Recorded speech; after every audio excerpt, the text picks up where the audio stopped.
കൊല്ലം കടക്കൽ ക്ഷേത്രത്തിലെ ഉത്സവത്തിന് വിപ്ലവ ഗാനങ്ങൾ ആലപിച്ച സംഭവത്തിൽ ദേവസ്വം വിജിലൻസ് അന്വേഷണം. ക്ഷേത്ര ഉപദേശക സമിതിക്ക് സംഭവിച്ച പിഴവെന്ന് ദേവസ്വം ബോർഡ് പ്രസിഡന്റ് പറഞ്ഞു. റിപ്പോർട്ട് ലഭിച്ചാൽ ശക്തമായ നടപടി ഉണ്ടാകുമെന്നും PS പ്രശാന്ത് കൂട്ടിച്ചേർത്തു.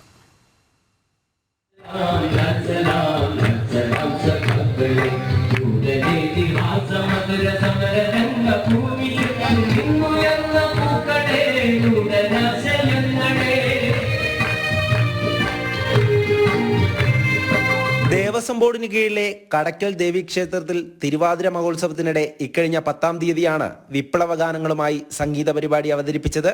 പാട്ടിനൊപ്പം സ്ക്രീനിൽ തെളിഞ്ഞത് പാർട്ടി പതാകകളും ചിഹ്നവുമായിരുന്നു. ക്ഷേത്ര കമ്മിറ്റി നോട്ടീസിലൂടെ അടക്കം പ്രചാരണം നടത്തിയാണ് പരിപാടി സംഘടിപ്പിച്ചത്. സംഭവത്തിൽ പ്രതിഷേധമുയർന്നതോടെയാണ് ദേവസ്വം അധികൃതരുടെ ഇടപെടൽ. ക്ഷേത്ര ഉപദേശക സമിതിക്ക് സംഭവിച്ച പിഴവാണെന്നും വിജിലൻസ് അന്വേഷണത്തിന്റെ റിപ്പോർട്ട് ലഭിച്ചാലുടൻ നടപടിയുണ്ടാകുമെന്നും തിരുവിതാംകൂർ ദേവസ്വം പ്രസിഡന്റ് PS പ്രശാന്ത് പറഞ്ഞു. കടക്കൽ ക്ഷേത്രവുമായി ബന്ധപ്പെട്ട വിഷയം ഇന്നലെ രാത്രിയാണ് ദേവസ്വം ബോർഡിന്റെ ശ്രദ്ധയിൽപ്പെടുന്നത്. തീർച്ചയായിട്ടും ക്ഷേത്ര ദേവസ്വം സ്ഥാനങ്ങളിൽ രാഷ്ട്രീയ പാർട്ടികളുടെയോ കൊടിയോ ചിഹ്നമോ പരിപാടികളോ പാടില്ല എന്ന് കൃത്യമായ കോടതി വിധിയുണ്ട്. കോടതിയിൽ സർക്കാർ കൊടുത്തിരിക്കുന്ന സത്യവാങ്മൂലം അങ്ങനെ തന്നെയാണ്. അതിപ്പോഴും നിലനിൽക്കുകയാണ്.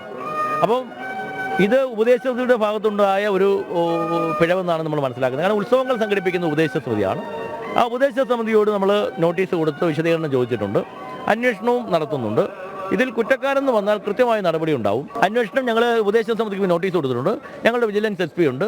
SP കൊണ്ട് അന്വേഷിപ്പിക്കുവാനും ഉത്തരവ് കൊടുത്തിട്ടുണ്ട്. ഇടതുപക്ഷ സംഘടനയായ വ്യാപാരി വ്യവസായി സമിതിയുടെ നേതൃത്വത്തിലായിരുന്നു സംഗീത പരിപാടി സംഘടിപ്പിച്ചത്.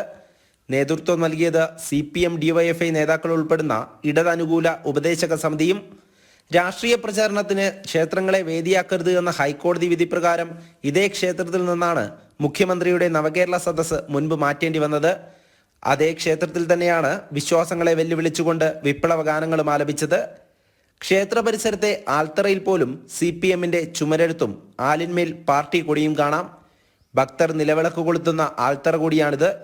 ഹൈന്ദവ ക്ഷേത്രങ്ങളെ കൈപ്പിടിയിലൊതുക്കുവാനുള്ള ഇടതു ശ്രമങ്ങളുടെ പച്ചയായ ഉദാഹരണമാണ് ഇന്ന് നാം കടക്കലിൽ കാണുന്നത്. ജനം, കൊല്ലം.